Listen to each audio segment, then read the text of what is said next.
what's your sense of this core and this team's capability at this point, this year moving forward than it was at this time last year? Thank you so much. Well, I think we took a step forward this year compared to last year. I know we still lost 4-1, but it was a much better showing. I know we were except from Game 3, we were.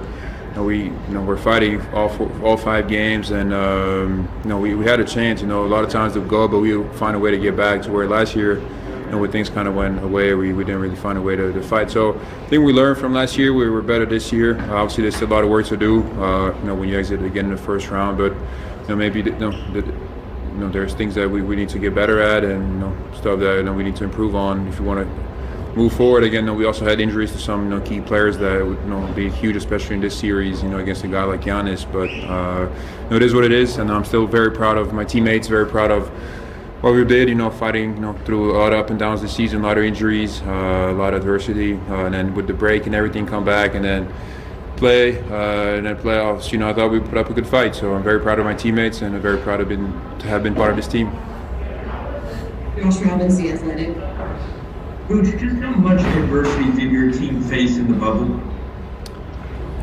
Well, we've had quite a few injuries, and it was very important players for us. First Jai goes down to a season-ending injury, and that one was very tough for us because he had just came back. He was looking great, and he was going to be a huge help to us. And then for him to get injured like that, it was very difficult for guys. And we lost AG and MCW, but guys are very important. And AG is a starter, CW is a big part of the rotation. So stuff like that. It's not easy to always fight through that, but I think that we've done a good job in the bubble and throughout the season. We had multiple times where we had guys out for extended periods of times, and we're able to hold it together and find a way to get to the playoffs. So again, it was the same in the bubble. We found a way. We stuck with it, and I think we put up a good fight against the best team in the league. Dan Savage, OrlandoMagic.com. Look back on it now.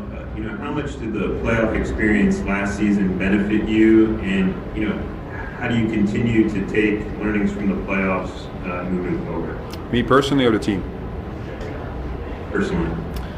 I think last year for me, I know it was my 8th year in the league, but it was my first time really having a major role in a playoff series, and I didn't play to my level. I wasn't as good as I wanted to be, but it was a good learning experience for me, kind of to know how to deal with adversity, how to deal with stuff right now going my way. And this year I was just very motivated to show that it was just one bad series. It wasn't like something that I was gonna do in the playoffs. It's just something that had happened, and so I learned from that. Actually, has helped me a lot mentally to grow and become stronger and not let it affect me. And this year, I came out very aggressive, and once I had a very good game 1, I just felt very confident and just wanted to keep it up. But I think you learn through a lot through a career, especially when you go through call it tough times, when you're not having the games you want to have or the series or whatever.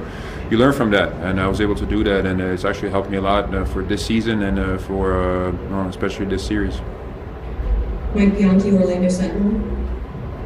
Yeah, Vuce, noticing your sweatshirt, even though your season's over, I'm wondering how much commitment are you guys going to have to doing some work in the community as far as social justice, voting, all of that?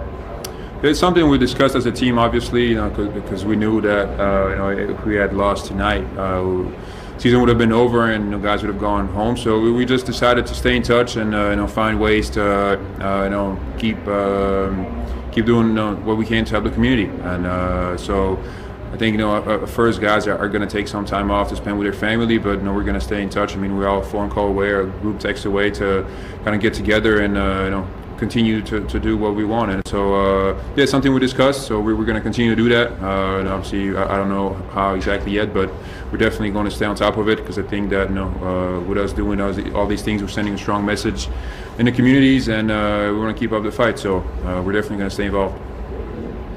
Evan Fitzgerald, Fox 35. Vuce, you guys obviously had adversity to fight through on the court with injuries and other things, and the last 72 hours have certainly been very unique off the court as well. Can you sort of speak to the character that you've seen from the guys in that locker room, both on and off the court, especially here in the bubble? Yeah, we have a group of guys that's very very committed and strong mentally, and obviously it was tough couple of days for everyone, not only us but the whole league. But I think that at the same time it was in a way it was needed. We needed to kind of regroup, settle down, make sure we're doing what we can off the court and on the court to, as far as fighting social injustice and sending the right message. So, it was good for guys. I think we all regrouped and we came back and, we were then committed to play. I think that, you can achieve both. You can do your job and get on the court and play, and then also at the same time,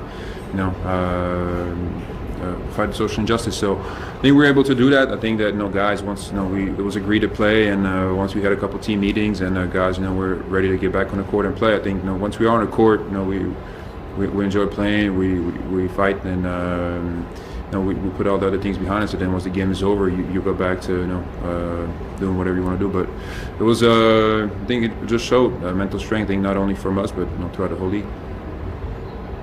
Josh Robbins, The Athletic. Coach, where do you think the team made its biggest jump this year?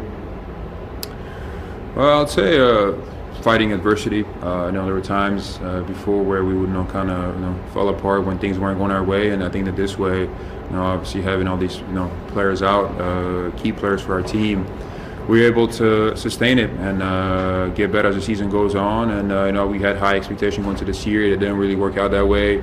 We were struggling. We were out of the playoff race for a while, and so we were able to fight back and get in it. And then obviously we had to play against the best team, and so it wasn't easy. But we still put up a big fight. So I think just fighting through adversity, fighting through up and downs of the season. I think it comes with maturity, with experience, going through these things, and we're able to do that. So I think that's very important when you play in the NBA, to be able to do that.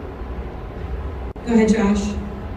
And what are the areas that make you optimistic for next season? I know this season is only 15 minutes. The off season's only 15 minutes old. But what areas give you optimism looking ahead? Well, I mean, it's hard to say because we don't know what our team's going to look like next year. Obviously there's going to be draft, the free agency, so things might change. We're not sure exactly how the team's going to look, but I think that we have some good young pieces that moving forward are going to get better. We have some experienced guys that we have gone through playoff series. That always helps, through 2 seasons when we fought through up and downs, and we're able to finish out strong. So there's some good stuff for us going forward that we can build on. But again, we'll have to wait and see kind of after if any changes happen or something, how we're going to look going into next year. Okay, just a couple more. Eric Wilson, 1070. Hey, Vuce, can you just speak to adding on Gary Clark and James Ennis to this season? It seems as though when you guys needed them, they were there for you, with some of your key players being sidelined due to injury or personal reasons. Yeah, both players actually had big impacts for us, especially here in the bubble. But James, since we made a trade for him, he was huge. With J.I. being out, we had to play G at the 4, so we're kind of shorthanded on the wing, and so he actually provided us a huge boost, especially on defensive end, but also offensively. And then with his shooting, he was able to give us space on the floor as well. So he fit right in. Playing well for us all season long, and well from the time he got here. So a big help for us. And Gary, same. He came. He had to jump in right into a game against the Lakers in LA. Had a big game, and then here in the bubble, actually played very, very well, especially in the series. Had to battle Giannis every game, and that's obviously one of the hardest assignments you can get. But he did a very good job, I thought. He shot the ball well. He does everything that we ask him to do. So 2 players that were big for us, but it shows when some people get injured, some people are out. It's an opportunity for somebody else, and those 2 guys were able to come in and take advantage of it. Okay, last question. Luke Hedrick, Spectrum Sports. Vuce, I know you just touched on it. The offseason's filled with a lot of unknown, but when you look at injuries, specifically J.I., how does that impact the growth and the next step that you guys want to take forward? Yeah, we don't know obviously how long he's going to be out. And unfortunately, it was a very serious injury for him, major injury. But Yeah, we'll see. I mean, again, we don't know when the season's going to start up again. There's a lot of uncertainty. I didn't say that right, but anyways, going forward, and so we'll see. Hopefully, he can recover, and then we can get him, for next year at some point. He's a huge part of what we do, and also, because he was, getting a lot better and having a huge impact on the game. But for him now, it's most important is that he gets healthy, that he gets back to 100%, and whenever he's ready, obviously we'll be happy to have him back. But again, we don't know when that was going to be. We don't know where we're going to play again, what's going to happen. So we'll just have to wait and see. Okay, thank you so much, Nikola. No problem. Thank you, Trash. Thanks, Joe.